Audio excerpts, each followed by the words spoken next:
ਮੈਨੂੰ ਲੱਗਦਾ ਕਿ ਸੁਖਵਿੰਦਰ ਅੰਮ੍ਰਿਤ ਸਿਰਫ ਲਿਖਤਾਂ ਦੇ ਵਿੱਚ ਬਗਾਵਤ ਕਰਦੇ। ਮੈਂ ਪ੍ਰਬੰਧ ਦੇ ਖਿਲਾਫ ਲਿਖਦੀ ਹਾਂ। ਪ੍ਰਬੰਧ ਨਾਲ ਮੈਨੂੰ ਗੁੱਸਾ ਵਾ। ਸਾਡੀਆਂ ਜਿਹੜੀਆਂ ਕਦਰਾਂ ਕੀਮਤਾਂ ਜਿਹੜੀਆਂ ਹੈ ਨਾ, ਸਾਡੇ ਜਿਹੜੀਆਂ ਮਤਲਬ ਔਰਤਾਂ ਨੂੰ ਇੰਨਾ ਘੁੱਟ ਕੇ ਜਿਉਣ ਲਈ ਮਜਬੂਰ ਕਰਦੀਆਂ ਨੇ। ਮੈਨੂੰ ਉਹਨਾਂ ਪੁਰਸ਼ਾਂ ਨਾਲ ਵੀ ਹਮਦਰਦੀ ਆ ਵੀ ਇਹ ਵੀ ਵਿਚਾਰੇ ਉਸ ਸਿਸਟਮ ਦੇ ਸਤਾਏ ਹੋਏ ਆ, ਪਰ ਉਹਨਾਂ ਨੂੰ ਹਾਲੇ ਨਾ ਪਤਾ ਨਹੀਂ ਹੈਗਾ। ਉਹ 2 ਸਾਲ ਦੀ ਸੀ ਜਦੋਂ ਉਹਦੀ ਮਾਂ ਮਰ ਗਈ ਸੀ, ਹੈ ਨਾ। ਫਿਰ ਉਹ ਵੀ 16-17 ਸਾਲਾਂ ਦੀ ਸੀ ਜਦੋਂ ਉਹਦਾ ਵਿਆਹ ਹੋ ਗਿਆ ਸੀ। ਫਿਰ ਮੈਂ ਜੰਪੀ, ਹੋਰ ਜੰਪੀਆਂ ਧੀਆਂ ਇੰਨੀਆਂ। ਪਰ ਉਹਦੇ ਵਿੱਚ ਮੈਨੂੰ ਇੰਨਾ ਯਾਦ ਆ ਵੀ ਉਹ ਆਹ ਗੀਤ ਉਹਦੇ 'ਚ ਹੁੰਦਾ ਸੀਗਾ, ਸਤਿ ਗੁਰੂ ਨਾਨਕ ਤੇਰੀ ਲੀਲਾ ਨਿਆਰੀ ਏ। ਹਾਂਜੀ। ਅਤੇ ਉਦੋਂ ਮੈਂ ਲਾਈਨ ਵੀ ਪੜ੍ਹੀ ਸੀ ਜੋੜ ਕੇ, ਪਰ ਮੈਨੂੰ ਬਸ ਸੁਪਨੇ ਵਾਂਗੂ ਯਾਦ ਆ ਉਹ ਕਾਪੀ। ਮੈਨੂੰ ਉਹ ਚੰਗੇ ਲੱਗਣੇ। ਗੁਆਂਢੀ ਮੇਰੇ ਜੀ ਕਰਨਾ ਮੈਂ ਗੁਆਂਢੀਆਂ ਦੇ ਘਰੇ ਚਲੀ ਜਾਵਾਂ ਜਿੱਥੇ ਵੀ ਮਾਂ ਪਿਓ ਬੱਚਿਆਂ ਨੂੰ ਗੋਦੀ 'ਚ ਖਿਡਾਉਂਦੇ ਆ, ਹੈ ਨਾ। 12 ਵਰ੍ਹੇ ਲੱਗ ਗਏ ਤੁਹਾਨੂੰ ਉਸ ਘਰ ਦੇ ਜੀਆਂ ਨੂੰ ਕਨਵਿੰਸ ਕਰਨ 'ਚ ਕਿ ਮੈਂ ਅੱਗੇ ਪੜ੍ਹਨਾ ਚਾਹੁੰਦੀ ਹਾਂ ਜਾਂ ਫਿਰ ਮੈਂ ਲਿਖਣਾ ਚਾਹੁੰਦੀ ਹਾਂ, ਜਿੱਥੇ ਤੁਸੀਂ ਆਪਣੇ ਸੱਸ ਦਾ ਵੀ ਜ਼ਿਕਰ ਕਰਦੇ ਹੋ ਕਿ ਉਹ ਵੀ ਅਕਸਰ ਤੁਹਾਡੀਆਂ ਜਿਹੜੀਆਂ ਕਾਪੀਆਂ ਨੇ ਉਹਨਾਂ ਨੂੰ ਸਾੜ ਦਿੰਦੇ ਸੀਗੇ।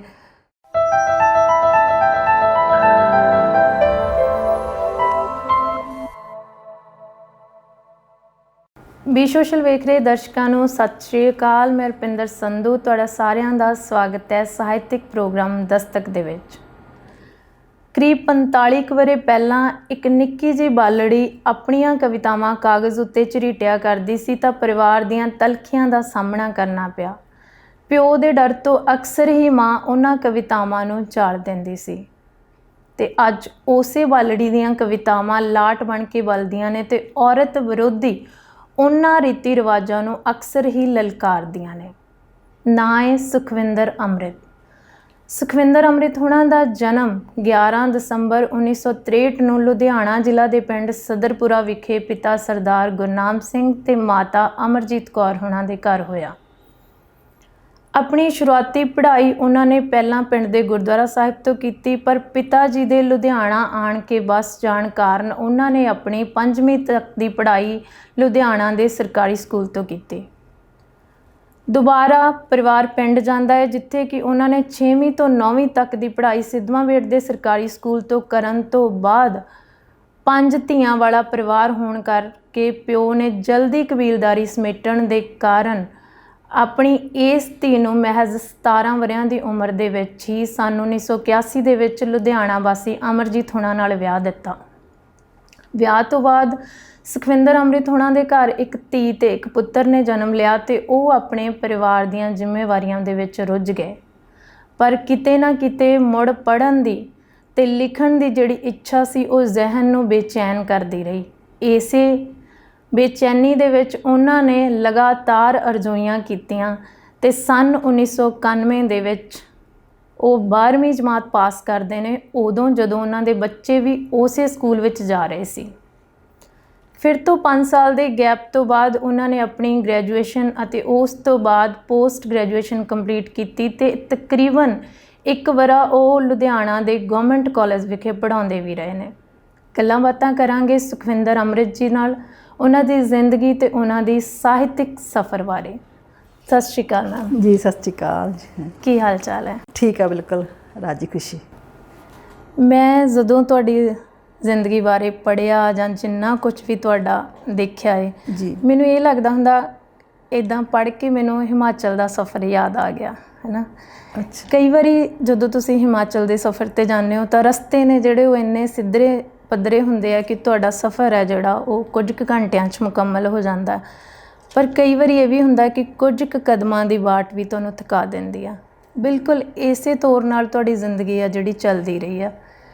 ਸਭ ਤੋਂ ਪਹਿਲਾਂ ਤਾਂ ਇਹ ਦੱਸੋ ਕਿ ਇੰਨੇ ਔਖੇ ਸਫ਼ਰ ਨੂੰ ਪਾਰ ਕਰਦਿਆਂ ਹੁਣ ਦੀ ਜ਼ਿੰਦਗੀ ਕਿਵੇਂ ਚੱਲਦੀ ਆ? ਹੁਣ ਬਹੁਤ ਖੁਸ਼ ਹਾਂ ਮੈਂ ਆਪਣੀ ਜ਼ਿੰਦਗੀ 'ਚ। ਬਹੁਤ ਵਧੀਆ ਮੇਰਾ ਪਰਿਵਾਰ ਆ। ਮੇਰਾ ਸਾਹਿਤਕ ਪਰਿਵਾਰ ਵੀ ਬਹੁਤ ਵਧੀਆ ਔਰ ਪਾਠਕਾਂ ਦਾ ਬੜਾ ਪਿਆਰ ਮਿਲਦਾ ਰਹਿੰਦਾ, ਹੁੰਗਾਰਾ ਮਿਲਦਾ ਰਹਿੰਦਾ ਮੇਰੀ ਕਲਮ ਨੂੰ। ਸੋ ਉਹ ਸਾਰਾ ਕੁਝ ਮੈਨੂੰ ਖੁਸ਼ੀ ਦਿੰਦਾ। ਉਸ ਮੁਕਾਮ 'ਤੇ ਪਹੁੰਚ ਚੁੱਕੇ ਹੋ ਜਿਹੜਾ ਕਦੀ ਸੋਚ ਕੇ ਤੁਰੇ ਸੀਗੇ? ਮੈਂ ਇੰਨਾ ਸੋਚਿਆ ਹੀ ਨਹੀਂ ਸੀਗਾ ਰੁਪਿੰਦਰ ਅਸਲ 'ਚ। ਹਾਂਜੀ। ਮੈਨੂੰ ਤਾਂ ਪਤਾ ਹੀ ਨਹੀਂ ਸੀਗਾ ਵੀ ਮੈਂ ਕਿਹੜੇ ਮੁਕਾਮ 'ਤੇ ਜਾਣਾ, ਹੈ ਨਾ। ਮੈਨੂੰ ਬਸ ਜਦੋਂ ਮੈਂ ਬਚਪਨ 'ਚ ਲੱਗੀ ਸੀਗੀ ਤੁਕਬੰਦੀ ਕਰਨ ਅਤੇ ਬਾਅਦ ਵਿੱਚ ਹੌਲੀ ਹੌਲੀ ਪਤਾ ਲੱਗਿਆ ਵੀ ਇੱਦਾਂ ਕਵਿਤਾਵਾਂ ਬਣਦੀਆਂ ਨੇ, ਇੱਦਾਂ ਗੀਤ ਬਣਦੇ ਆ ਅਤੇ ਕਵਿਤਾਵਾਂ ਗੀਤ ਬਣਦੇ ਗਏ। ਮਾਸਟਰ ਜੀ ਨੇ ਕਿਹਾ ਵੀ ਤੂੰ ਵੱਡੀ ਹੋ ਕੇ ਕਵਿੱਤਰੀ ਬਣੇਗੀ। ਉਹਨਾਂ ਨੇ ਕਿਹਾ ਤੂੰ ਅੰਮ੍ਰਿਤਾ ਪ੍ਰੀਤਮ ਵਾਂਗ ਕਵਿੱਤਰੀ ਬਣੇਗੀ। ਪਰ ਮੈਨੂੰ ਐ ਨਹੀਂ ਸੀ ਪਤਾ ਵੀ ਉਹ ਅੰਮ੍ਰਿਤਾ ਪ੍ਰੀਤਮ ਕੌਣ ਆ ਜਾਂ ਮੈਂ ਕੀ ਬਣਨਾ ਹੈ ਨਾ। ਸੋ ਮੈਂ ਜਦੋਂ ਫਿਰ ਮੈਂ ਲਿਖਿਆ ਥੋੜ੍ਹਾ ਤਾਂ ਮੈਨੂੰ ਛਪਣ ਦੀ ਜ਼ਰੂਰ ਸੀਗੀ ਇੱਛਾ ਵੀ ਕਿਤੇ ਮੈਂ ਆਪਣੇ ਇਹਨਾਂ ਗੀਤਾਂ ਨੂੰ, ਆਪਣੀਆਂ ਕਵਿਤਾਵਾਂ ਨੂੰ ਕਿਤੇ ਦੇਖਾਂ, ਕਿਤੇ ਛਪੇ ਹੋਣ ਕਿਸੇ ਅਖਬਾਰ 'ਚ ਜਾਂ ਕਿਸੇ ਕਿਤਾਬ 'ਚ, ਕਿਤੇ ਮੇਰਾ ਨਾਮ ਛਪਿਆ ਹੋਵੇ ਨਾਲ। ਇੰਨੀ ਕੁ ਮੇਰੀ ਇੱਛਾ ਸੀਗੀ, ਪਰ ਇਹਨਾਂ ਦਾ ਪਤਾ ਹੀ ਨਹੀਂ ਸੀਗਾ ਵੀ ਮੈਨੂੰ ਇੰਨਾ ਪਿਆਰ ਮਿਲਣਾ। ਔਰ ਹਾਲੇ ਤੱਕ ਵੀ ਮੈਨੂੰ ਯਕੀਨ ਨਹੀਂ ਆਉਂਦਾ ਗਾ, ਪਤਾ ਨਹੀਂ ਉਹਦੀ ਕੁਦਰਤ ਦੀ ਬਖਸ਼ਿਸ਼।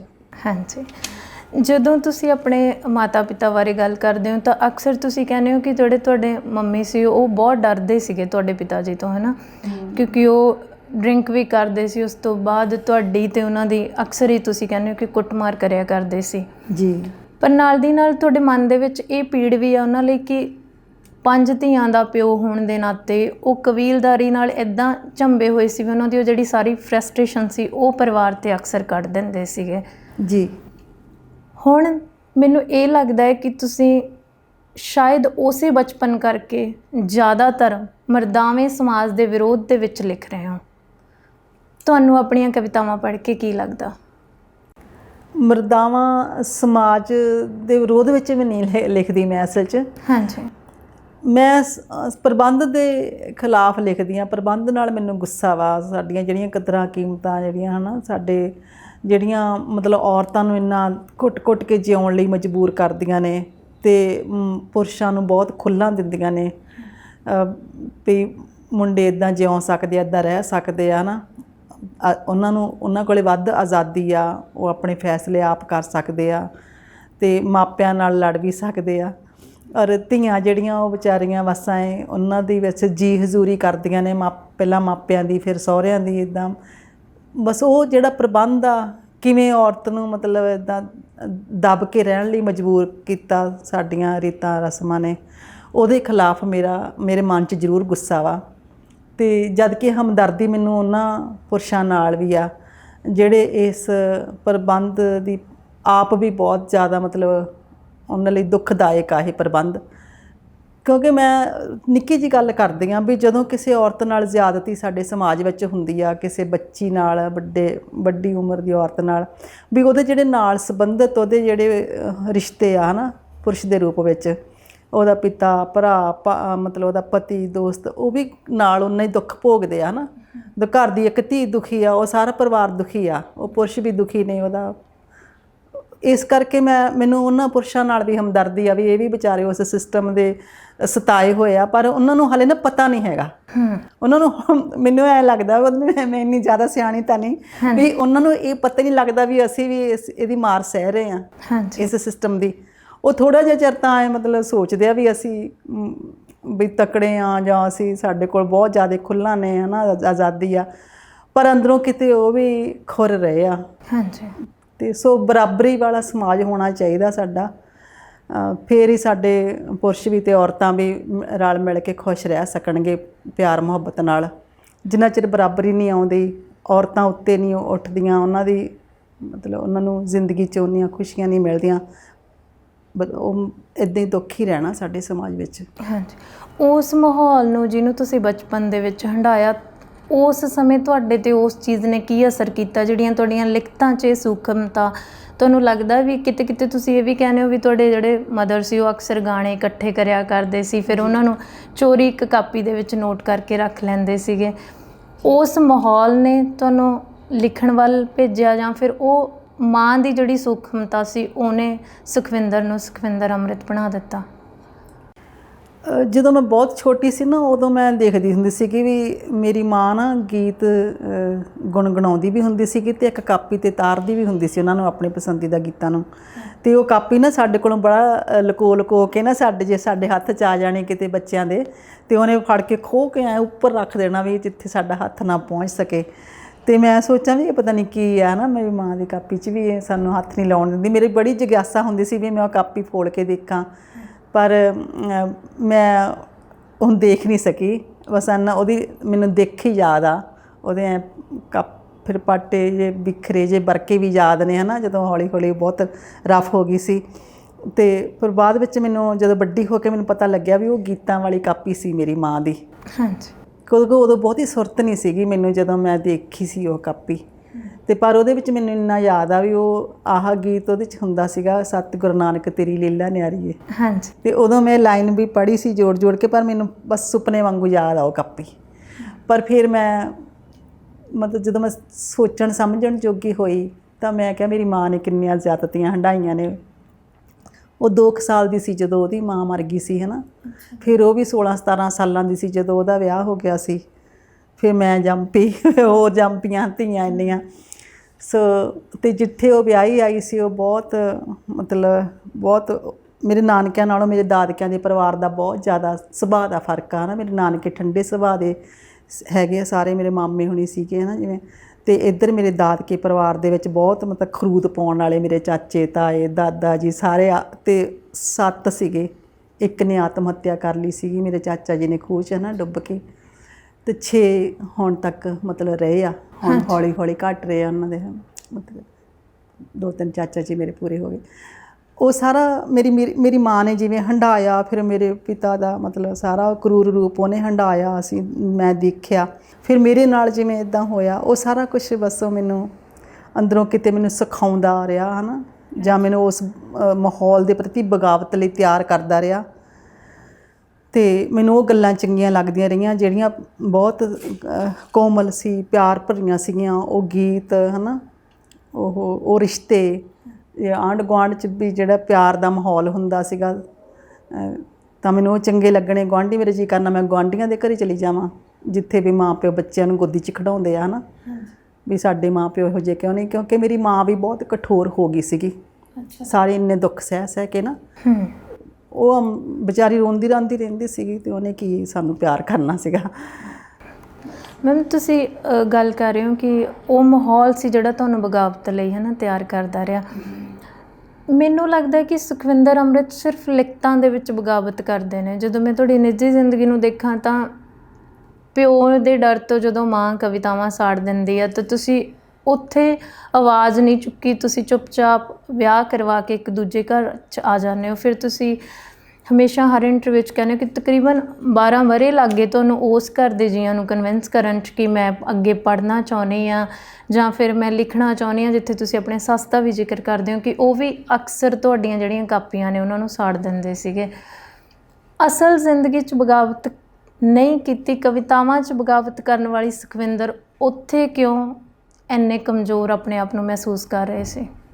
ਜਿਹੜਾ ਤਾਂ ਮੇਰਾ ਪੇਕਿਆਂ ਦਾ ਘਰ ਸੀਗਾ ਨਾ, ਉੱਥੇ ਤਾਂ ਮੈਂ ਵਾਕਈ ਕਮਜ਼ੋਰ ਮਹਿਸੂਸ ਕਰਦੀ ਸੀਗੀ। ਕਿਉਂਕਿ ਜਦੋਂ ਮੇਰੀ ਪਹਿਲੀ ਕਾਪੀ ਮੇਰੀ ਮਾਂ ਨੇ ਪਾੜੀ ਸੀ, ਅਤੇ ਉਹਨੇ ਨਾਲ ਇਹ ਵੀ ਕਿਹਾ ਸੀਗਾ ਵੀ ਜੇ ਤੇਰੇ ਪਿਓ ਨੂੰ ਪਤਾ ਲੱਗ ਗਿਆ ਤੈਨੂੰ ਵੱਢ ਕੇ ਤੂੜੀ ਵਾਲੇ ਅੰਦਰ ਦੱਬ ਦਊ। ਅਤੇ ਮੈਨੂੰ ਲੱਗਦਾ ਸੀ ਕਿ ਮੇਰੇ ਪਿਓ ਨੇ ਵੱਢ ਕੇ ਦੱਬ ਹੀ ਦੇਣਾ। ਅਤੇ ਮੈਂ ਕਿਹਾ ਵੀ ਚਲੋ ਧੀਆਂ ਦਾ ਕਿਹੜਾ ਇੱਕੋ ਘਰ ਹੁੰਦਾ ਹੈ ਨਾ। ਅਤੇ ਮੈਂ ਉਹ ਸਹਿ ਰਹੀ ਸੀਗੀ ਕਿ ਜਦੋਂ ਮੇਰਾ ਵਿਆਹ ਹੋ ਜਾਊਗਾ ਨਾ, ਫਿਰ ਮੈਂ ਆਪਣੇ ਸਹੁਰੇ ਪਰਿਵਾਰ 'ਚ ਜਾ ਕੇ ਵੀ, ਮੇਰੇ ਸਹੁਰੇ ਸ਼ਾਇਦ ਵੀ ਬਹੁਤ ਵਧੀਆ ਬੰਦੇ ਹੋਣ, ਮੇਰੀ ਭਾਵਨਾ ਨੂੰ ਸਮਝਣ ਅਤੇ ਮੈਨੂੰ ਇਜਾਜ਼ਤ ਦੇ ਦੇਣ ਹੈ ਨਾ ਸਕੂਲੇ ਜਾਣ ਦੀ, ਪੜ੍ਹਨ ਲਿਖਣ ਦੀ। ਅਤੇ ਇਸ ਕਰਕੇ ਮੈਂ ਉਹ ਬਸ ਸਹਿ ਲਿਆ ਹੈ ਨਾ, ਕਿਉਂਕਿ ਮੈਂ ਆਪਣੇ ਪਿਤਾ ਦੇ ਸਾਹਮਣੇ ਬੋਲ ਨਹੀਂ ਸੀ ਸਕਦੀ। ਅਸੀਂ ਤਾਂ ਸਤਿ ਸ੍ਰੀ ਅਕਾਲ ਵੀ ਡਰਦੇ ਡਰਦੇ ਕਰਦੇ ਸੀਗੇ। ਹੁਣ ਵਿਆਹੀਆਂ ਹੋਈਆਂ ਵੀ ਸੀ, ਜਦ ਜਾਂਦੀਆਂ ਸੀ ਨਾ ਮੇਰੀਆਂ ਭੈਣਾਂ ਵੀ, ਅਤੇ ਮੇਰੇ ਪਿਤਾ ਜੀ ਨੇ ਜਿੱਧਰ ਬੈਠਾ ਹੋਣਾ ਬਸ ਐਂ ਮਾੜਾ ਜਿਹਾ ਹਲਕਾ ਜਿਹਾ ਸਤਿ ਸ੍ਰੀ ਅਕਾਲ ਜੀ ਸਿਰ ਨੀਵਾਂ ਜਿਹਾ ਕਰਕੇ ਅੱਗੇ ਲੰਘ ਜਾਣਾ। ਇੰਨਾ ਜ਼ਿਆਦਾ ਜਾਣਾ ਉਹਨੂੰ ਡਰ ਸੀਗਾ।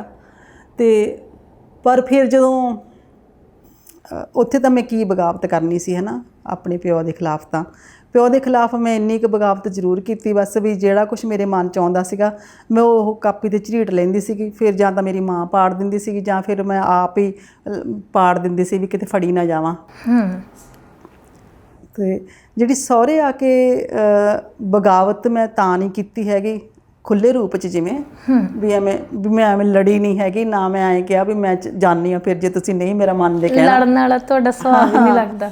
ਅਤੇ ਮੈਨੂੰ ਉੱਥੇ ਵੀ ਫਿਰ ਮੈਂ ਉਡੀਕ ਕੀਤੀ, ਕਿਉਂਕਿ ਉੱਥੇ ਜਿਹੜੇ ਮੇਰੇ ਸਰਦਾਰ ਜੀ ਮੇਰੇ ਹਸਬੈਂਡ ਮੇਰੇ ਹੈ ਨਾ, ਉਹਨਾਂ ਦਾ ਸੁਭਾਅ ਬਹੁਤ ਨਰਮ ਆ। ਅਤੇ ਪਰ ਜਿਹੜੇ ਮੇਰੇ ਬਾਕੀ ਜੀ ਸੀਗੇ ਪਰਿਵਾਰ ਦੇ, ਉਹਨਾਂ ਨੂੰ ਲੱਗਦਾ ਸੀਗਾ ਵੀ ਜੇ ਜਦੋਂ ਮੈਂ ਉਹਨਾਂ ਨੂੰ ਕਿਹਾ ਵੀ ਮੈਂ ਪੜ੍ਹਨ ਲੱਗਣਾ ਹੈ ਨਾ, ਕਿਉਂਕਿ ਮੈਂ 1991 ਚ ਫਿਰ 10ਵੀਂ ਪਾਸ ਕੀਤੀ ਆ। ਹਾਂਜੀ, ਬਹੁਤ ਲੰਮਾ। ਹਾਂ 79 ਚ ਮੈਂ 9ਵੀਂ ਪਾਸ ਕੀਤੀ ਸੀ ਤੇ 91 ਚ ਮੈਂ ਕੀਤੀ ਆ 10ਵੀਂ ਪਾਸ। ਮੈਂ ਕਿਹਾ ਮੈਂ ਉਹਨਾਂ ਨੂੰ ਜਦੋਂ ਮੈਂ ਕਿਹਾ ਮੈਂ ਪੜ੍ਹਨ ਲੱਗਣਾ, ਮੈਨੂੰ ਕਾਪੀ ਲਿਆ ਦਿਓ, ਮੈਂ ਗੀਤ ਲਿਖਣੇ ਆ, ਉਹ ਫਿਰ ਮੈਨੂੰ ਪਹਿਲਾਂ ਤਾਂ ਹੱਸਦੇ ਰਹੇ ਮੇਰੇ। ਉਹਨਾਂ ਨੇ ਕਿਹਾ ਸੋ ਬਚਪਨਾ ਵਾ ਹੈ ਨਾ, ਬਚਪਨੇ 'ਚ ਇੱਦਾਂ ਕਹਿੰਦੀ ਆ। ਪਰ ਫਿਰ ਉਹ ਹੌਲੀ ਹੌਲੀ ਉਹਨਾਂ ਨੇ ਮੈਨੂੰ ਕਹਿ ਤਾ ਵੀ ਨਹੀਂ, ਇਹ ਕੰਮ ਨਹੀਂ ਆਪਾਂ ਕਰਨਾ, ਨਾ ਆਪਾਂ ਪੜ੍ਹਨ ਲੱਗਣਾ ਵਾ ਅਤੇ ਨਾ ਹੀ ਤੈਨੂੰ ਅਸੀਂ ਗੀਤ ਲਿਖਣ ਦੇਣੇ ਆ, ਕਾਪੀ ਕੁੱਪੀ ਨਾ ਮੰਗਿਆ ਕਰ। ਅਤੇ ਜੇ ਫਿਰ ਮੈਂ ਚੋਰੀ ਚੋਰੀ ਮੰਗਾ ਲੈਂਦੀ ਸੀ, ਫਿਰ ਮਤਲਬ ਉਹੀ ਉੱਥੇ ਹਿਸਾਬ ਸੀਗਾ ਵੀ ਉਹ ਵੀ ਪਾੜ ਕੇ ਚੁੱਲ੍ਹੇ ਚੜ੍ਹਦੇ ਸੀ, ਉੱਥੇ ਵੀ ਇੱਕ ਚੁੱਲ੍ਹਾ ਹੁੰਦਾ ਸੀਗਾ। ਅੱਛਾ ਜੀ। ਅਤੇ ਜਿਹੜੀ ਤੁਸੀਂ ਬਗਾਵਤ ਦੀ ਗੱਲ ਕਰਦੇ ਆ, ਬਗਾਵਤ ਕਿਉਂ ਨਹੀਂ ਕੀਤੀ? ਜੇ ਮੈਂ ਉਹਨਾਂ ਨਾਲ ਲੜ ਕੇ ਕਹਿੰਦੀ ਵੀ ਮੈਨੂੰ ਕਾਪੀ ਦਿਓ, ਮੈਨੂੰ ਸਕੂਲੇ ਲਾਓ, ਉਹਨਾਂ ਨੇ ਮੰਨਣਾ ਨਹੀਂ ਸੀਗਾ। ਅਤੇ ਜਾਂ ਫਿਰ ਉਹਨਾਂ ਨੇ ਕਹਿਣਾ ਸੀ ਜਾਂ ਪੇਕੇ, ਉਹ ਤਾਂ ਕਹਿਣ ਲੱਗ ਗਏ ਸੀ ਵੈਸੇ ਹੀ। ਹਾਂਜੀ। ਵੀ ਇਹਨੂੰ ਛੱਡਿਆ ਪਿੰਡ, ਅਮਰਜੀਤ ਇਹਨੂੰ ਪਿੰਡ ਛੱਡਿਆ। ਅੱਛਾ ਜੀ। ਹਾਂਜੀ। ਅਤੇ ਇਹੋ ਜਿਹੇ ਮਾਹੌਲ ਦੇ ਵਿੱਚ ਮੈਂ ਕਿਹਦੇ ਨਾਲ ਲੜ ਸਕਦੀ ਸੀ, ਕਿਵੇਂ ਬਗਾਵਤ ਕਰ ਸਕਦੀ ਸੀ, ਜਦੋਂ ਮੈਨੂੰ ਕੰਧ ਤੋਂ ਬਾਹਰ ਦੇਖਣ ਦੀ ਤਾਂ ਇਜਾਜ਼ਤ ਨਹੀਂ ਸੀ, ਨਾ ਮੈਨੂੰ ਛੱਤ 'ਤੇ ਚੜ੍ਹਨ ਦੀ ਇਜਾਜ਼ਤ ਸੀ, ਨਾ ਮੈਂ ਦਰਵਾਜ਼ੇ 'ਚ ਜਾ ਸਕਦੀ ਸੀਗੀ। ਅਤੇ ਉੱਥੇ ਮੈਂ ਕਿਵੇਂ ਬਗਾਵਤ ਕਰਦੀ, ਕੁੜੀਆਂ ਕਿਵੇਂ ਬਗਾਵਤ ਕਰ ਸਕਦੀਆਂ? ਫਿਰ ਮੇਰੇ ਕੋਲ ਕਲਮੇ ਸੀ, ਹਥਿਆਰ, ਅਤੇ ਜਿਹਦੀ ਮੈਨੂੰ ਉਡੀਕ ਸੀਗੀ ਬਹੁਤ ਸ਼ਿੱਦਤ ਨਾਲ ਵੀ ਇੱਕ ਦਿਨ ਆਊਗਾ ਕਿ ਮੈਂ ਆਪਣੇ ਪਤੀ ਨੂੰ ਮਨਾ ਲੂੰਗੀ। ਅਤੇ ਉਹ ਦਿਨ ਆ ਗਿਆ। ਫਿਰ 12 ਸਾਲਾਂ ਮਗਰੋਂ ਫਿਰ ਮੈਂ ਸਕੂਲੇ ਲੱਗ ਗਈ। ਇਹ ਵੀ ਸੱਚ ਹੈ ਕਿ ਜਦੋਂ ਤੁਸੀਂ ਸਹੁਰੇ ਘਰ ਆ ਕੇ ਕਵਿਤਾ ਲਿਖਣ ਲੱਗੇ, ਚੋਰੀ ਚੋਰੀ ਲਿਖਦੇ ਸੀ, ਤਾਂ ਗੁਆਂਢ 'ਚ ਰਹਿੰਦੀ ਇੱਕ ਕੁੜੀ ਨਾਲ ਅਕਸਰ ਇਹ ਚੀਜ਼ਾਂ ਨੂੰ ਸਾਂਝਾ ਕਰਿਆ ਕਰਦੇ ਸੀ। ਕਹਿੰਦੇ ਵੀ ਫਿਰ ਉਹਦੇ ਭਰਾ ਨੇ ਇੱਕ ਵਾਰੀ ਤੁਹਾਡੀ ਲਿਖੀ ਕਵਿਤਾ ਨੂੰ ਜਦੋਂ ਕਾਲਜ ਦੇ ਵਿੱਚ ਇੱਕ ਮੁਕਾਬਲੇ ਵਿੱਚ ਗਾਇਆ, ਤਾਂ ਉਸ ਕਵਿਤਾ ਨੂੰ ਪਹਿਲਾ ਇਨਾਮ ਮਿਲਿਆ। ਅਤੇ ਫਿਰ ਪਰਿਵਾਰ ਵਾਲਿਆਂ ਨੂੰ ਲੱਗਣ ਲੱਗ ਗਿਆ ਸੀ ਕਿ ਨਹੀਂ, ਇਹ ਕੁਝ ਸੱਚੀ ਕਰ ਸਕਦੀ ਹੈ ਅਤੇ ਇਹਨੂੰ ਇਹ ਜਿਹੜੀ ਉਡਾਰੀ ਆ ਉਹ ਭਰ ਲੈਣ ਦੇਣੀ ਚਾਹੀਦੀ ਹੈ। ਹਾਂਜੀ, ਪਰ ਉਦੋਂ ਤਾਂ ਬਹੁਤ ਕਲੇਸ਼ ਪਿਆ ਸੀਗਾ ਜਦੋਂ ਉਹਨੇ ਪਤਾ ਲੱਗਿਆ ਘਰਦਿਆਂ ਨੂੰ ਵੀ ਉਹਨਾਂ ਦੇ ਮੁੰਡੇ ਨੇ ਇਹਦਾ ਗੀਤ ਗਾਇਆ। ਅਤੇ ਅੱਛਾ ਜੀ। ਹਾਂਜੀ, ਪਰ ਹੌਲੀ ਹੌਲੀ ਉਦੋਂ ਬਾਅਦ ਬਹੁਤ ਸਾਲ ਲੱਗ ਗਏ ਸੀਗੇ। ਫਿਰ ਹੌਲੀ ਹੌਲੀ ਮੰਨ ਗਏ ਸੀਗੇ ਮੇਰੇ ਸਰਦਾਰ ਜੀ। ਅਤੇ ਉਹਨਾਂ ਨੂੰ ਵੀ ਬੜੇ, ਮੈਂ ਨਾ ਇੱਕ ਜਿਵੇਂ ਕੁਦਰਤੀ ਹੋਈ ਮੈਨੂੰ ਇੱਕ ਗੱਲ ਮੇਰੇ ਦਿਮਾਗ 'ਚ ਆ ਗਈ। ਮੈਂ ਕਿਹਾ ਵੀ ਮੈਂ ਕਿਵੇਂ ਮਨਾਵਾਂ ਇਸ ਬੰਦੇ ਨੂੰ, ਹੈ ਨਾ, ਵੀ ਕਿੰਨੇ ਸਾਲ ਹੋ ਗਏ, 10 ਸਾਲ ਹੋ ਗਏ ਮੈਨੂੰ ਮਨਾਉਂਦੀ ਨੂੰ। ਮੈਨੂੰ 10ਵੀਂ ਦੀਆਂ ਕਿਤਾਬਾਂ ਲੈ ਦਿਓ ਜੀ, ਮੈਨੂੰ ਸਕੂਲੇ ਲਾ ਦਿਓ ਜੀ। ਫਿਰ ਮੈਂ ਕਿਹਾ ਵੀ ਤੁਸੀਂ ਨਾ ਇਹਦਾ ਮੈਨੂੰ ਰੋਕਦੇ ਕਾਹਤੋਂ ਆ? ਮੈਂ ਕਿਹਾ ਚਲੋ ਤੁਸੀਂ ਗੀਤ ਲਿਖਣ ਤੋਂ ਰੋਕ ਦਿਓ ਜੇ ਤੁਹਾਨੂੰ ਗੀਤ ਨਹੀਂ ਚੰਗੇ ਲੱਗਦੇ, ਪਰ ਮੈਂ ਕਿਹਾ ਤੁਸੀਂ ਮੈਨੂੰ 10ਵੀਂ 'ਚ ਕਿਉਂ ਨਹੀਂ ਪੜ੍ਹਨ ਦਿੰਦੇ? ਆਪਣੇ ਬੱਚੇ ਵੀ ਤਾਂ ਪੜ੍ਹਦੇ ਹੀ ਆ, ਬੇਟੀ ਪੜ੍ਹਦੀ ਆ, ਬੇਟਾ ਪੜ੍ਹਦਾ, ਸਾਰੇ, ਮੈਂ ਕਿਹਾ ਸਾਰੇ ਲੋਕ ਵੀ ਸਕੂਲੇ ਜਾਣ ਦਿੰਦੇ ਆ, ਤੁਸੀਂ ਸਕੂਲੇ ਕਿਉਂ ਨਹੀਂ ਜਾਣ ਦਿੰਦੇ? ਮੈਨੂੰ 10ਵੀਂ ਕਿਉਂ ਨਹੀਂ ਕਰਨ ਦਿੰਦੇ? ਅਤੇ ਉਹ ਫਿਰ ਚੁੱਪ ਕਰ ਗਏ, ਹੈ ਨਾ। ਫਿਰ ਮੈਂ ਹੋਰ ਤਰੀਕਾ ਲੱਭਿਆ। ਮੈਂ ਕਿਹਾ ਤੁਸੀਂ ਨਾ ਵੀ ਦੁਕਾਨ 'ਤੇ ਤੁਹਾਡੇ ਕੋਲੇ ਵੀ ਲੋਕ ਆਉਂਦੇ ਹੋਣੇ ਆ, ਪੜ੍ਹੇ ਲਿਖੇ ਲੋਕ ਵੀ ਆਉਂਦੇ ਹੋਣੇ ਆ ਗੱਡੀਆਂ ਠੀਕ ਕਰਾਉਣ, ਹੈ ਨਾ। ਮੈਂ ਕਿਹਾ ਤੁਸੀਂ ਕਿਸੇ ਨਾ ਪੜ੍ਹੇ ਲਿਖੇ ਬੰਦੇ ਨੂੰ ਪੁੱਛਿਓ ਵੀ ਮੈਂ ਇੱਦਾਂ ਇੱਦਾਂ ਕਰਕੇ ਮੇਰੀ ਘਰ ਵਾਲੀ ਨਾ ਪੜ੍ਹਨਾ ਚਾਹੁੰਦੀ ਆ ਅਤੇ ਨਾਲੇ ਉਹਨੂੰ ਵੀ ਗੀਤ ਲਿਖਣ ਦਾ ਸ਼ੌਕ ਆ। ਮੈਂ ਕਿਹਾ ਜੇ ਉਹਨੇ ਕਹਿ ਤਾ ਵੀ ਇਹ ਬਿਲਕੁਲ ਚੰਗੀ ਗੱਲ ਨਹੀਂ, ਫਿਰ ਤੁਸੀਂ ਮੈਨੂੰ ਨਾ ਪੜ੍ਹਨ ਦਿਓ। ਜੇ ਉਹਨੇ ਕਹਿ ਤਾ ਵੀ ਚੰਗੀ ਗੱਲ ਆ, ਮੈਂ ਕਿਹਾ ਫਿਰ ਤੁਸੀਂ ਮੈਨੂੰ ਜ਼ਰੂਰ ਪੜ੍ਹਨ ਦਿਓ ਪਲੀਜ਼। ਮੈਂ ਐਂ ਤਰਲਾ ਜਿਹਾ ਕੀਤਾ, ਹੈ ਨਾ।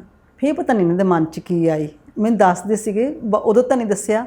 ਮੈਨੂੰ ਇੱਕ ਦਿਨ ਆਏ ਹੈ ਨਾ ਕੰਮ ਤੋਂ, ਕਹਿੰਦੇ ਉਹ ਤੇਰੀ ਕਾਪੀ ਕੁੱਪੀ ਜੀ ਕਿੱਥੇ ਆ ਜਿੱਥੇ ਲਿਖਦੀ ਹੁੰਦੀ ਆ? ਮੈਂ ਡਰ ਗਈ। ਮੈਂ ਕਿਹਾ ਲੈ ਵੀ ਇਹ ਵੀ ਪੜ੍ਹ ਦੇਣਗੇ। ਮੈਂ ਕਿਹਾ ਕਿਤੇ ਦੇਖ ਲਈ ਹੋਣੀ ਆ ਜਾਂ ਮੇਰੇ ਬੀਜੀ ਨੇ ਦੱਸਤੀ ਹੋਣੀ ਆ ਵੀ ਇੱਕ ਕਾਪੀ ਹੁਣ ਫੇਰ ਲਈ ਫਿਰਦੀ ਆ, ਇਹ ਕਿਤੇ ਦੇਖ ਲਈ ਹੋਣੀ ਆ, ਕਿਉਂਕਿ ਮੈਂ ਲੁੱਕ ਕੇ ਲਿਖਦੀ ਸੀ। ਅਤੇ ਜਾਂ ਮੈਂ ਉਹ ਪਹਿਲਾਂ ਉਹਨਾਂ ਦੇ ਗੁਆਂਢੀਆਂ ਦੇ ਘਰੇ ਫੜਾ ਦਿੰਦੀ ਸੀ, ਪਰ ਅਸੀਂ ਫਿਰ ਉੱਥੋਂ ਮਕਾਨ ਬਦਲ ਲਿਆ ਸੀਗਾ। ਹਾਂ, ਫਿਰ ਮੈਂ ਕਿਹਾ ਕੀ ਕਰਨੇ ਆ ਕਾਪੀ, ਤੁਸੀਂ ਕਿਉਂ ਪੁੱਛਦੇ ਆ? ਕਹਿੰਦੇ ਨਹੀਂ, ਮੈਂ ਤਾਂ ਉਹੀ ਤੈਨੂੰ ਕਹਿਣਾ ਸੀ, ਚੱਲ ਲਿਖ ਲਿਆ ਕਰ, ਮੈਂ ਹੁਣ ਤੇ ਰੋਕਿਆ ਨਹੀਂ ਕਰਨਾ। ਮੈਂ ਕਿਹਾ ਕਿਉਂ ਇੱਦਾਂ ਕਿੱਦਾਂ? ਮੈਂ ਕਿਹਾ ਜ਼ਰੂਰ ਹੈ। ਮੈਂ ਕਿਹਾ ਮੈਨੂੰ ਨਾ ਇਹਨੇ ਫਸਾਉਣਾ ਵੀ ਮੈਨੂੰ ਕਹਾ ਲੈਣਾ ਮੇਰੇ ਕੋਲੋਂ, ਫਿਰ ਕਾਪੀ ਲੈ ਲੈਣੀ ਆ, ਫਿਰ ਮੇਰੇ ਪੇਕਿਆਂ ਨੂੰ ਸੱਦਣਗੇ, ਦੱਸਣਗੇ ਮੇਰੇ ਵਿਚੋਲਿਆਂ ਨੂੰ ਵੀ ਆਹ ਦੇਖ ਲਓ ਹਟਦੀ ਨਹੀਂ। ਤਾਂ ਬਸ ਉਦੋਂ ਬਸ ਮੰਨ ਗਏ ਸੀਗੇ। ਅੱਛਾ ਜੀ। ਹਾਂਜੀ। ਉਹ ਫਿਰ ਬਾਅਦ 'ਚ ਕਹਿੰਦੇ ਵੀ ਮੈਂ ਇੱਕ ਪ੍ਰੋਫੈਸਰ ਆਏ ਸੀਗੇ ਸੁਧਾਰ ਕਾਲਜ ਦੇ ਆਪਣੀ ਮਰੂਤੀ ਠੀਕ ਕਰਾਉਣ, ਅਤੇ ਉਹਨਾਂ ਨਾਲ ਮੈਂ ਗੱਲ ਕੀਤੀ ਸੀ ਇੱਦਾਂ ਇੱਦਾਂ, ਹੈ ਨਾ। ਫਿਰ ਉਹ ਕਹਿੰਦੇ ਵੀ ਦੇਖੋ ਆਪਣੇ, ਉਹਨਾਂ ਨੇ ਸੰਤ ਸਿੰਘ ਸਿੱਖੋਂ ਦੀ ਉਦਾਹਰਣ ਦਿੱਤੀ। ਉਹ ਨਾ ਮੁੱਲਾਂਪੁਰ ਦਾਖਾ ਕੰਮ ਕਰਦੇ ਸੀਗੇ, ਹੁਣ ਤਾਂ ਚਲੋ ਛੱਡ ਤਾ। ਅਤੇ ਉਹ ਕਹਿੰਦੇ ਸੰਤ ਸਿੰਘ ਸਿੱਖੋਂ ਆਪਣੇ ਦੇਖੋ ਪਿੰਡਾਂ ਦੇ ਆਪਾਂ ਨੂੰ ਕਿੰਨਾ ਮਾਣ ਆ, ਕਹਿੰਦੇ ਕਿੰਨੇ ਉਹਨਾਂ ਦਾ ਵੱਡਾ ਨਾਮ ਆ, ਸਿਲੇਬਸਾਂ 'ਚ ਕਿਤਾਬਾਂ ਉਹ ਲੱਗੀਆਂ ਹੋਈਆਂ, ਉਹਨਾਂ ਦੀਆਂ ਬੱਚੇ ਪੜ੍ਹਦੇ ਆ, ਉਹਨਾਂ ਤੋਂ ਸਿੱਖਦੇ ਆ ਸਾਡੇ ਬੱਚੇ, ਵੀ ਜੇ ਲੇਖਕ ਲਿਖਣਗੇ ਨਹੀਂ ਸਾਡੇ ਬੱਚੇ ਪੜ੍ਹਨਗੇ ਕਿੱਥੋਂ? ਪੜ੍ਹਨਗੇ। ਅਤੇ ਇਹੋ ਜਿਹੀਆਂ ਉਹਨਾਂ ਨੇ ਗੱਲਾਂ ਕੀਤੀਆਂ, ਇਹਨਾਂ ਨੇ ਫਿਰ ਮੈਨੂੰ ਬਾਅਦ 'ਚ ਦੱਸਿਆ। ਹਾਂ, ਫਿਰ ਤਾਂ ਇੱਕ ਤਰ੍ਹਾਂ ਨਾਲ ਤੁਹਾਨੂੰ ਤੋਰਨ ਵਾਲੇ ਸੁਧਾਰ ਕਾਲਜ ਦੇ ਉਹ ਪ੍ਰੋਫੈਸਰ ਹੀ ਕਹਿ ਸਕਦੇ ਹਾਂ ਨਾ, ਉਹਨਾਂ ਦੀ ਇੱਕ ਸਲਾਹ ਤੇ ਜ਼ਿੰਦਗੀ ਇੱਕ ਨਵਾਂ ਮੋੜ ਲੈ ਗਈ। 1997 ਦੇ ਵਿੱਚ ਤੁਹਾਡੀ ਪਹਿਲੀ ਕਿਤਾਬ ਆਉਂਦੀ ਹੈ ਸੂਰਜ ਦੀ ਦਹਿਲੀਜ਼। ਉਸ ਸਮੇਂ ਨਾ ਚਰਚਾ 'ਚ ਆ ਗਿਆ ਸੀ ਕਿ ਹਾਂ ਇਹਨਾਂ ਦੇ ਵਿੱਚ ਇਹ ਸੰਭਾਵਨਾਵਾਂ ਹੈਗੀਆਂ ਨੇ ਕਿ ਇੱਕ ਦਿਨ ਇੱਕ ਵੱਡਾ ਨਾਂ ਕਵਿਤਾ, ਗਜ਼ਲ ਜਾਂ ਫਿਰ ਗੀਤਾਂ ਦੇ ਵਿੱਚ ਤੁਹਾਡਾ ਬਣ ਜਾਏਗਾ, ਕਿ ਇਹ ਸੀ ਕਿ ਬਸ ਕਿਤਾਬ ਛਪ ਗਈ, ਚਲੋ ਇੱਕ ਵਾਰੀ ਜ਼ਿੰਦਗੀ ਦੀ ਸ਼ੁਰੂਆਤ ਹੋ ਗਈ ਹੈ? ਜਦੋਂ 1997 'ਚ ਪਹਿਲੀ ਕਿਤਾਬ ਛਪੀ ਤਾਂ ਬਹੁਤ ਜ਼ਿਆਦਾ ਮਤਲਬ ਹੈਰਾਨੀ ਅਤੇ ਖੁਸ਼ੀ ਹੋਈ ਮੈਨੂੰ। ਉਹਦੇ ਕਈ ਕਾਰਨ ਸੀਗੇ। ਇੱਕ ਤਾਂ ਬਹੁਤ ਜਾਣੀ ਰਿਵਿਊ ਜਿਹੜੇ ਛਪੇ ਉਹਨਾਂ ਦੇ ਵਿੱਚ ਬਹੁਤ ਸੋਹਣੀਆਂ ਗੱਲਾਂ ਮੈਂ ਪੜ੍ਹੀਆਂ ਆਪਦੇ ਬਾਰੇ, ਆਪਣੀ ਕਵਿਤਾ ਬਾਰੇ, ਵੀ ਪਹਿਲੀ ਵਾਰੀ ਕਿਸੇ ਇਸਤਰੀ ਗਜ਼ਲ ਗੋ ਦੀ ਕਿਤਾਬ ਆਈ ਆ, ਨਰੋਲ ਗਜ਼ਲ ਸੰਗ੍ਰਹਿ ਆਇਆ, ਹੈ ਨਾ, ਅਤੇ ਉਹਦਾ ਮੈਨੂੰ ਪਤਾ ਹੀ ਨਹੀਂ ਸੀਗਾ।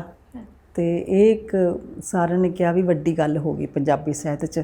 ਇਹਦੀ ਮੈਨੂੰ ਬਹੁਤ ਖੁਸ਼ੀ ਹੋਈ ਵੀ ਮੈਂ ਭੋਲੇ ਭਾਏ ਕੋਈ ਕਾਰਨਾਮਾ ਕਰਤਾ।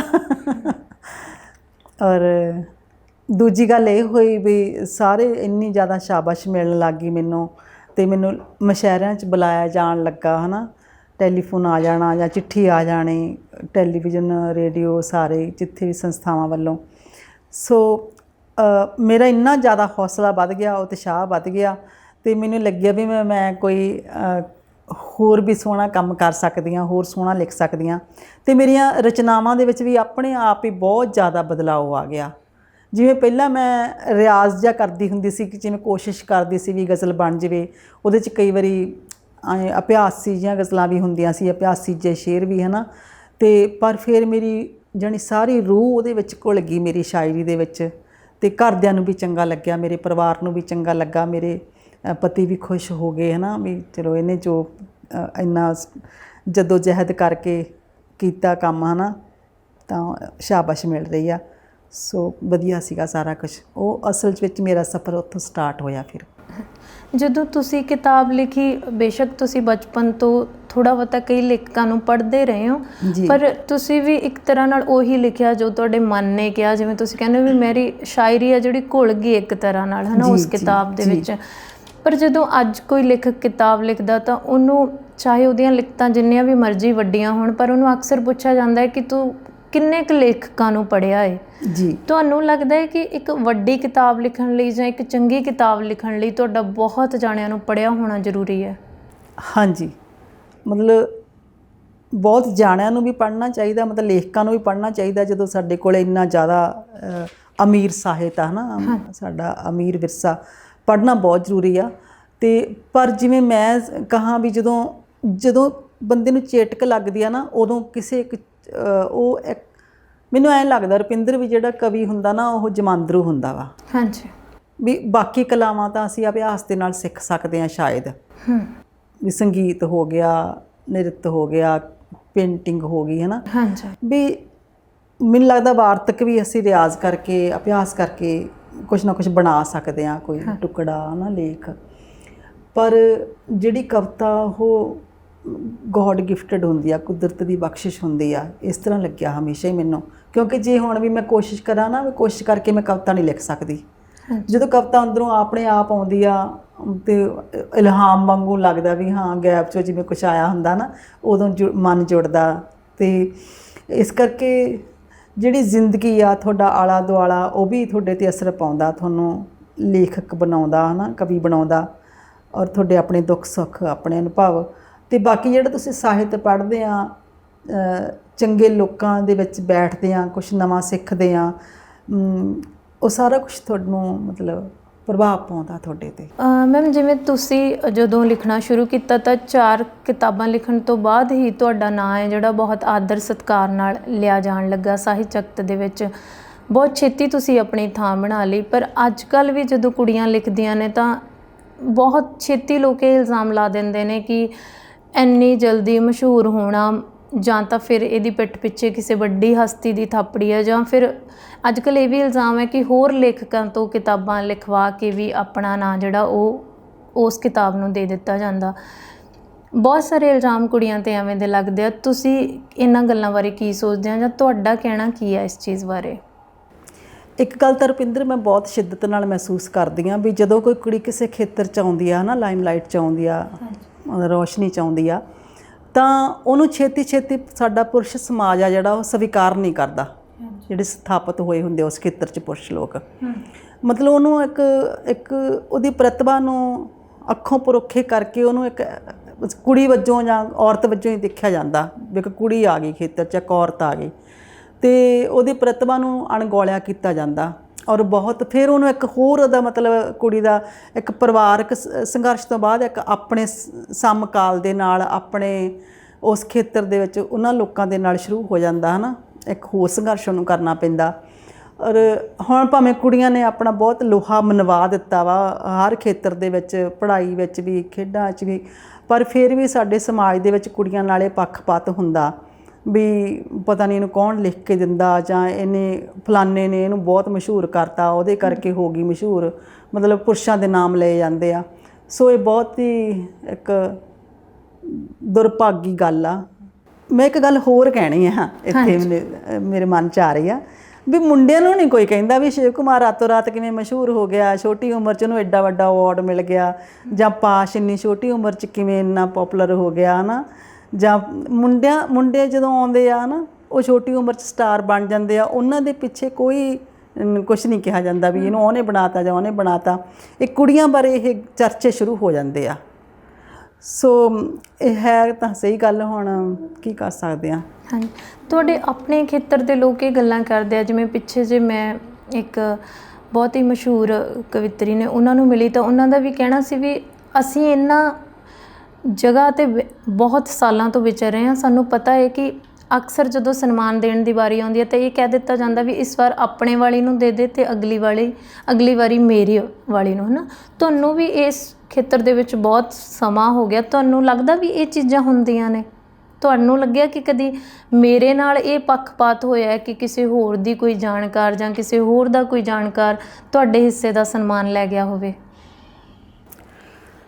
ਮੈਂ ਕੀ ਕਹਿ ਸਕਦੀ ਹਾਂ ਰੁਪਿੰਦਰ, ਜਿਹੜੇ ਸਨਮਾਨ ਦੇਣ ਵਾਲੇ ਆ, ਜਿਹੜੇ ਸਨਮਾਨਿਤ ਕਰਦੇ ਆ ਦੂਜੇ ਸਾਹਿਤਕਾਰਾਂ ਨੂੰ, ਹੈ ਨਾ, ਮੁੰਡਿਆਂ ਵਿੱਚ ਵੀ ਅਤੇ ਕੁੜੀਆਂ ਵਿੱਚ ਵੀ ਬਹੁਤ ਇਹੋ ਜਿਹੇ ਨਾਂ ਹੈਗੇ ਜਿਨ੍ਹਾਂ ਨੇ ਬਹੁਤ ਛੋਟੀ ਉਮਰ ਦੇ ਵਿੱਚ ਵੱਡੇ ਇਨਾਮ ਪ੍ਰਾਪਤ ਕੀਤੇ ਆ।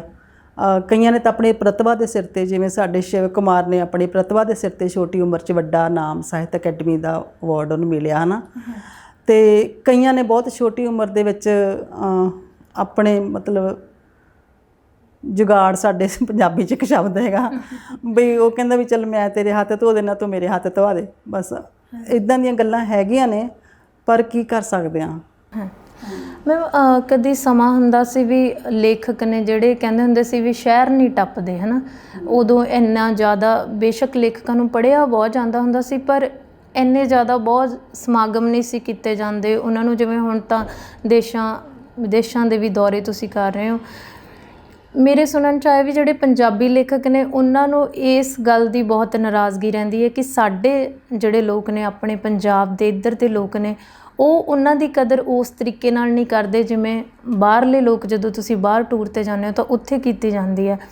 ਜਿਨ੍ਹਾਂ ਦੀ ਗੱਲ ਉਦਾਹਰਨ ਦੇ ਕੇ ਮੈਂ ਤੁਹਾਨੂੰ ਪਹਿਲਾਂ ਗੱਲ ਕਹੀ ਆ, ਉਹੀ ਕਹਿੰਦੇ ਨੇ ਕਿ ਜਦੋਂ ਅਸੀਂ ਬਾਹਰ ਜਾਂਦੇ ਹਾਂ ਤਾਂ ਉੱਥੇ ਸਾਨੂੰ ਲੋਕ ਪੈਸੇ ਨਾਲ ਨਿਭਾ ਦਿੰਦੇ ਨੇ। ਉਹਨਾਂ ਲੋਕਾਂ ਦੇ ਮਨਾਂ ਦੇ ਵਿੱਚ ਲੇਖਕਾਂ ਲਈ ਇੰਨਾ ਆਦਰ ਸਤਿਕਾਰ ਆ, ਚਾਹੇ ਉਹ ਢਾਹਾਂ ਅਵਾਰਡ ਦੀ ਗੱਲ ਤੁਸੀਂ ਕਰ ਲਓ, ਜਾਂ ਜਿਹੜਾ ਪੰਜਾਬੀ ਭਵਨ ਬਣਿਆ ਹੋਇਆ ਕੈਨੇਡਾ ਦੇ ਵਿੱਚ, ਉੱਥੇ ਸੁੱਖੀ ਬਾਟ 'ਚ ਵੀ ਜਦੋਂ ਲੇਖਕਾਂ ਨੂੰ ਬੁਲਾਉਂਦੇ ਆ, ਬਹੁਤ ਸਾਰੀਆਂ ਪੰਜਾਬੀ ਕੌਂਸਲਸ ਨੇ ਜਿਹੜੀਆਂ ਬਾਹਰਲੇ ਦੇਸ਼ਾਂ 'ਚ ਬਣੀਆਂ ਹੋਈਆਂ ਨੇ, ਉਹ ਸਨਮਾਨ ਕਰਾਉਂਦੀਆਂ ਨੇ।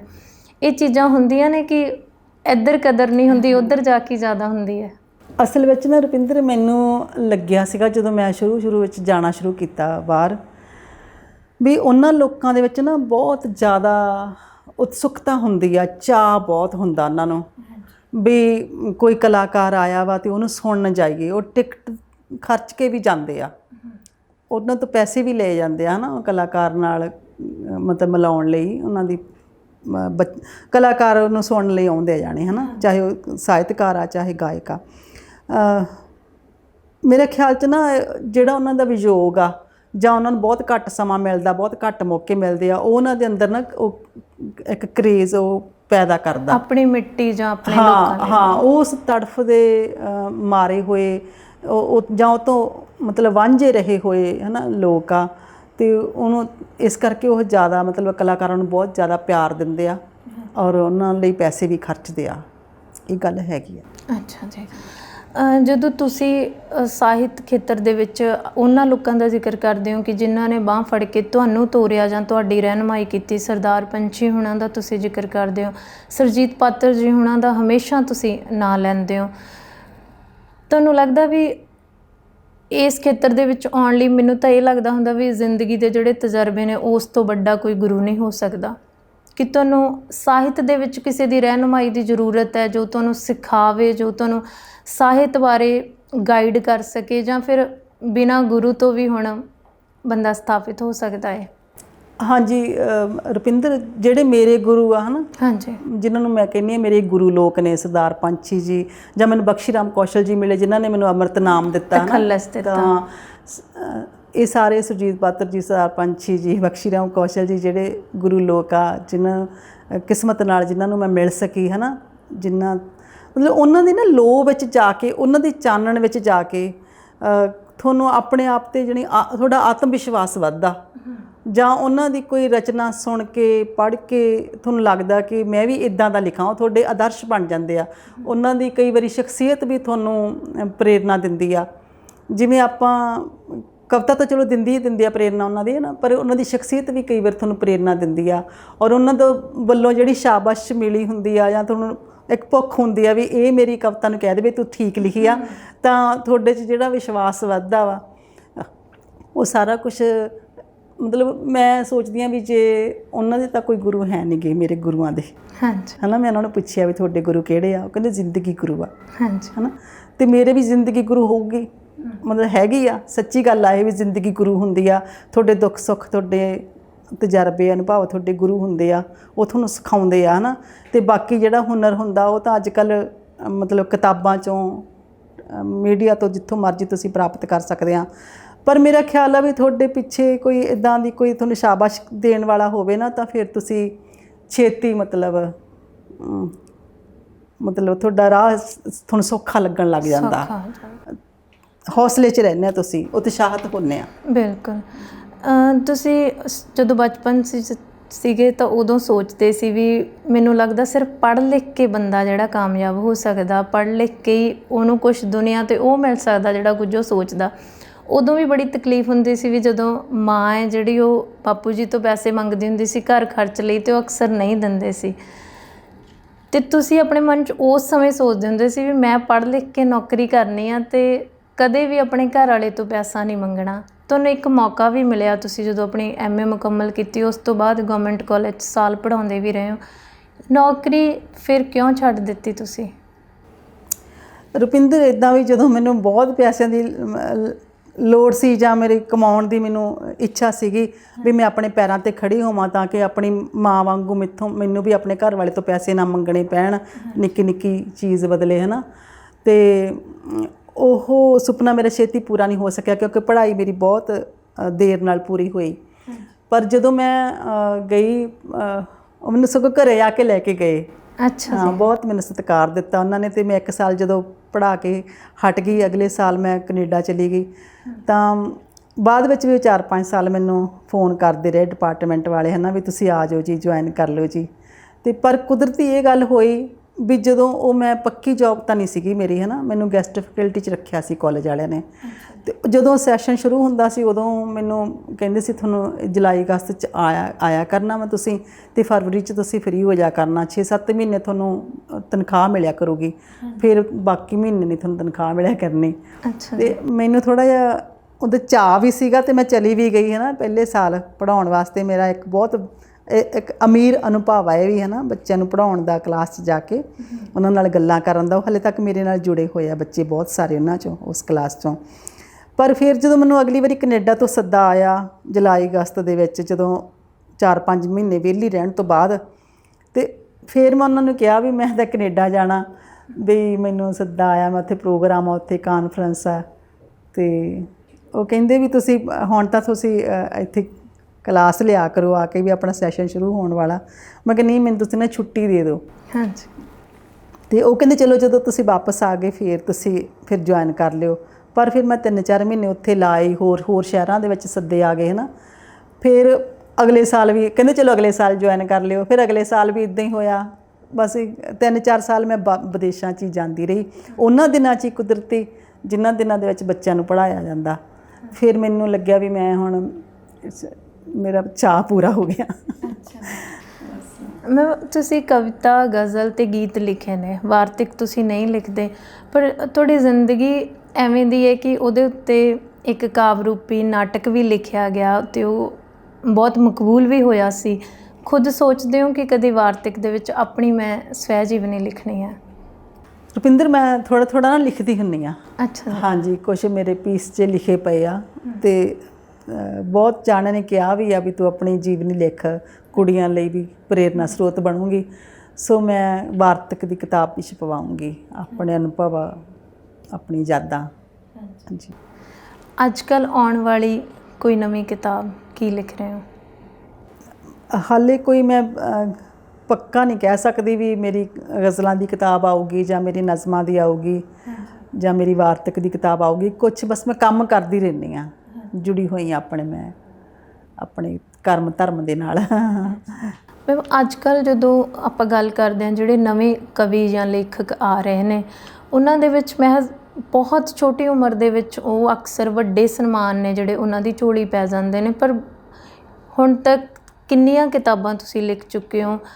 ਗਜ਼ਲ ਦੇ ਵਿੱਚ ਇਹੋ ਜਿਹੀ ਤੁਹਾਡੀ ਗਜ਼ਲ ਨੂੰ ਥਾਂ ਦਿੱਤੀ ਜਾਂਦੀ ਹੈ ਕਿ ਲੋਕਾਂ ਨੂੰ ਲੱਗਦਾ ਹੈ ਕਿ ਸੁਖਵਿੰਦਰ ਅੰਮ੍ਰਿਤ ਤੋਂ ਹੁਣਾਂ ਤੋਂ ਇਲਾਵਾ ਬਹੁਤ ਘੱਟ ਔਰਤਾਂ ਨੇ ਜਿਹੜੀਆਂ ਗਜ਼ਲ ਲਿਖਦੀਆਂ ਨੇ, ਪਰ ਹਾਲੇ ਤੱਕ ਕੋਈ ਵੱਡਾ ਸਨਮਾਨ ਆ ਜਿਹੜਾ ਤੁਹਾਨੂੰ ਨਹੀਂ ਮਿਲਿਆ। ਜੇ ਮੈਂ ਗੱਲ ਕਰਾਂ ਤਾਂ ਸਾਹਿਤ ਅਕਾਦਮੀ ਵੀ ਹਾਲੇ ਤੱਕ ਤੁਹਾਡੀ ਝੋਲੀ ਨਹੀਂ ਪਿਆ। ਇਸ ਚੀਜ਼ ਦਾ ਕੀ ਕਾਰਨ ਸਮਝਦੇ ਹੋ?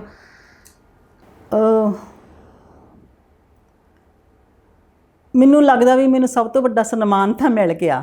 ਅੱਛਾ ਜੀ। ਹਾਂ, ਇਹ ਸਨਮਾਨ ਤਾਂ ਛੋਟੇ ਨੇ, ਰਸਮੀ ਨੇ, ਅਖੌਤੀ ਨੇ।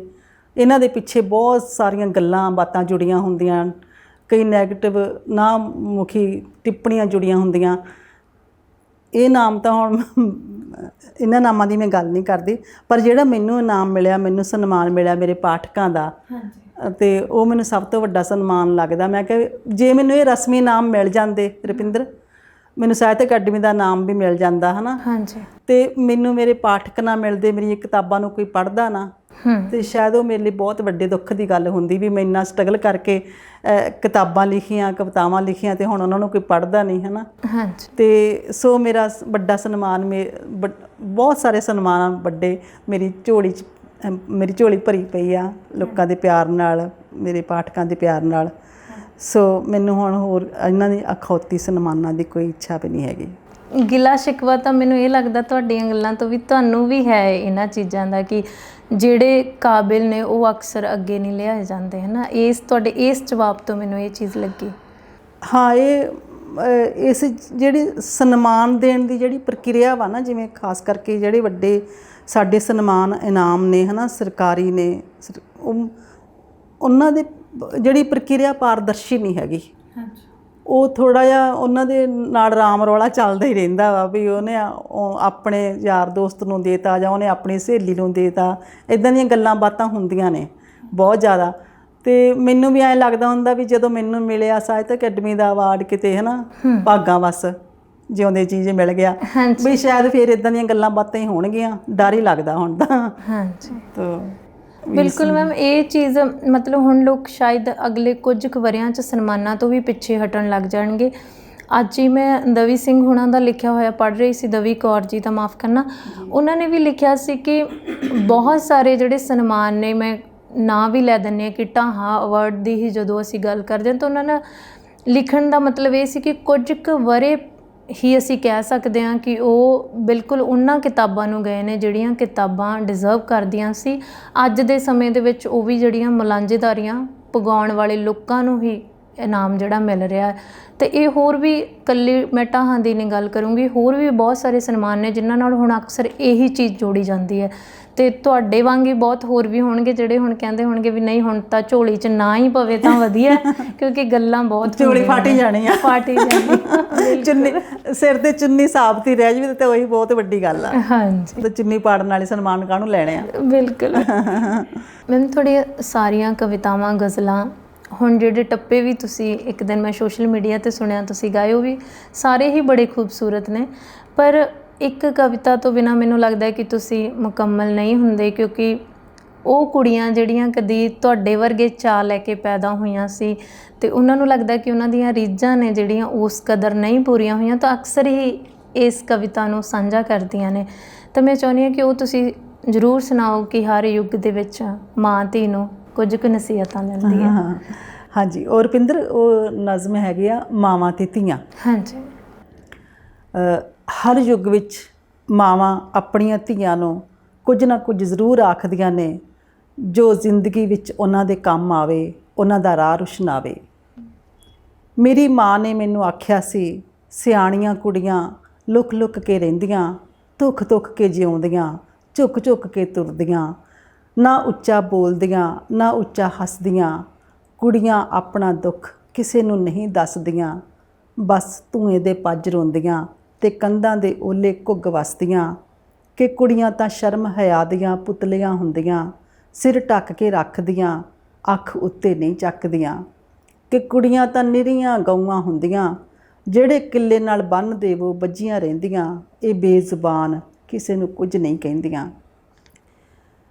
ਮੇਰੀ ਮਾਂ ਦਾ ਆਖਿਆ ਹੋਇਆ ਕੋਈ ਵੀ ਬੋਲ ਮੇਰੇ ਕਿਸੇ ਕੰਮ ਨਾ ਆਇਆ, ਉਸ ਦਾ ਹਰ ਵਾਕ ਮੇਰੇ ਰਾਹ ਵਿੱਚ ਦੀਵਾਰ ਬਣ ਕੇ ਉਸਰ ਆਇਆ, ਤੇ ਮੈਂ ਆਪਣੀ ਧੀ ਨੂੰ ਸਮਝਾਇਆ, ਤੂੰ ਕਦਮ ਕਦਮ ਤੇ ਦੀਵਾਰਾਂ ਨਾਲ ਸਮਝੌਤੇ ਨਾ ਕਰੀ, ਤੂੰ ਆਪਣੀਆਂ ਉਡਾਰੀਆਂ ਨੂੰ ਪਿੰਜਰਿਆਂ ਕੋਲ ਗਹਿਣੇ ਨਾ ਧਰੀ, ਤੂੰ ਆਪਣੇ ਰੁਤਬੇ ਨੂੰ ਇੰਨਾ ਬੁਲੰਦ ਇੰਨਾ ਰੋਸ਼ਨ ਕਰੀ ਕਿ ਹਰ ਹਨੇਰਾ ਤੈਨੂੰ ਵੇਖ ਕੇ ਤਰਬਕ ਜਾਵੇ, ਹਰ ਜ਼ੰਜੀਰ ਤੈਨੂੰ ਵੇਖ ਕੇ ਮੜਕ ਜਾਵੇ, ਹਰ ਦੀਵਾਰ ਤੈਨੂੰ ਵੇਖ ਕੇ ਠਿਠਕ ਜਾਵੇ, ਤੂੰ ਮਾਣ ਨਾਲ ਜਿਉਈ ਮਾਣ ਨਾਲ ਮਰੀ, ਦੀਵਾਰਾਂ ਨਾਲ ਸਮਝੌਤਾ ਹਰਗਿਜ਼ ਨਾ ਕਰੀ। ਮੇਰੀ ਧੀ ਵੀ ਆਪਣੀ ਧੀ ਨੂੰ ਜ਼ਰੂਰ ਕੁਝ ਨਾ ਕੁਝ ਆਖੇਗੀ, ਮੇਰੀ ਧੀ ਵੀ ਆਪਣੀ ਧੀ ਨੂੰ ਜ਼ਰੂਰ ਕੁਝ ਨਾ ਕੁਝ ਆਖੇਗੀ, ਸ਼ਾਇਦ ਇਸ ਤੋਂ ਵੀ ਵੱਧ ਸੋਹਣਾ, ਇਸ ਤੋਂ ਵੀ ਵੱਧ ਮੁਕਤੀ ਅਤੇ ਮੁਹੱਬਤ ਭਰਿਆ, ਕਿਉਂਕਿ ਹਰ ਯੁੱਗ ਵਿੱਚ ਮਾਵਾਂ ਆਪਣੀਆਂ ਧੀਆਂ ਨੂੰ ਕੁਝ ਨਾ ਕੁਝ ਜ਼ਰੂਰ ਆਖਦੀਆਂ ਨੇ ਜੋ ਜ਼ਿੰਦਗੀ ਵਿੱਚ ਉਹਨਾਂ ਦੇ ਕੰਮ ਆਵੇ, ਉਹਨਾਂ ਦਾ ਰਾਹ ਰੁਸ਼ਨਾਵੇ। ਤੇ ਸ਼ਾਇਦ ਯੁੱਗ ਇੱਦਾਂ ਹੀ ਪਲਟਦੇ ਨੇ, ਹਾਂ ਯੁੱਗ ਇੱਦਾਂ ਹੀ ਪਲਟਦੇ ਨੇ। ਵਾਹ, ਬਹੁਤ ਸੋਹਣੀ ਗੱਲ ਹੈ। ਇਉਂ ਲੱਗਦਾ ਹੈ ਵੀ ਹਰ ਇੱਕ ਧੀ ਦੀ ਪੀੜ ਹੈ, ਹਰ ਇੱਕ ਮਾਂ ਦੀ ਪੀੜ ਹੈ, ਅਤੇ ਸਾਨੂੰ ਵੀ ਲੱਗਦਾ ਹੈ ਕਿ ਜੋ ਸਾਡੀਆਂ ਮਾਵਾਂ ਨੇ ਆਪਣੇ ਤਜਰਬਿਆਂ 'ਚੋਂ ਸਾਨੂੰ ਦਿੱਤਾ, ਅਸੀਂ ਆਉਣ ਵਾਲੀਆਂ ਸਾਡੀਆਂ ਧੀਆਂ ਨੂੰ ਉਸ ਤੋਂ ਬਿਹਤਰ ਮਾਹੌਲ ਦੇਈਏ, ਉਸ ਤੋਂ ਬਿਹਤਰ ਉਹ ਮੌਕੇ ਦੇਈਏ ਜਿਹਦੇ ਨਾਲ ਉਹ ਆਪਣੀ ਮਨ ਦੀਆਂ ਰੀਝਾਂ ਜਾਂ ਉਹ ਉਡਾਰੀ ਜ਼ਰੂਰ ਭਰ ਸਕਣ ਜਿਹੜਾ ਸੁਪਨਾ ਉਹ ਲੈ ਕੇ ਪੈਦਾ ਹੁੰਦੀਆਂ ਨੇ।